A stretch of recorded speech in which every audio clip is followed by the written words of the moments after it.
How do you deactivate your Facebook account temporarily? Not delete, just deactivate it and come back later. So in this video, I'm going to show you how you can do it. But before I continue, if you're new to this channel, do subscribe to this channel so you can get more social media tips like this. Without further ado, let's jump straight into my phone and let me show you how you can deactivate your Facebook profile or Facebook account. Let's go. To deactivate your Facebook account, it is just a temporary deactivation. So you can reactivate later whenever you want and people can't see the timeline or even search for you. But some information are still visible, just that you are not able to be searched. So how do you deactivate your account? First of all, open up your Facebook account. Click on the top left, the three lines, the burger icon. Click on settings and privacy.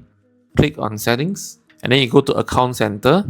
Alright. Then you open up your account center. Click on manage accounts. Alright.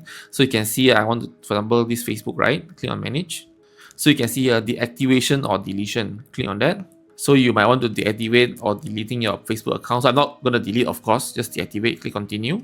Then you put in your password, etc. Just follow your step by step. I'm not going to deactivate my account, alright? But at least I show you the way to find it, alright? You find it through Account Center, okay? Then go to manage your account and then you'll be able to deactivate your account. So yeah, so that's how easily you can deactivate your account. But just bear in mind, even though your Facebook account is deactivated, you still can chat people on Messenger, chat on friends, yeah? But apart from that, I think mostly it's like people cannot find you, no one else can see your profile, so some information may still be visible. So it's a one way for you to control it. Alright, so that's it. That's how you can deactivate your account temporarily. And I hope this is helpful for you. If you like what I share, do give me a like and subscribe to this channel so you can get more social media tips like this. Thank you so much for watching and I see you next time.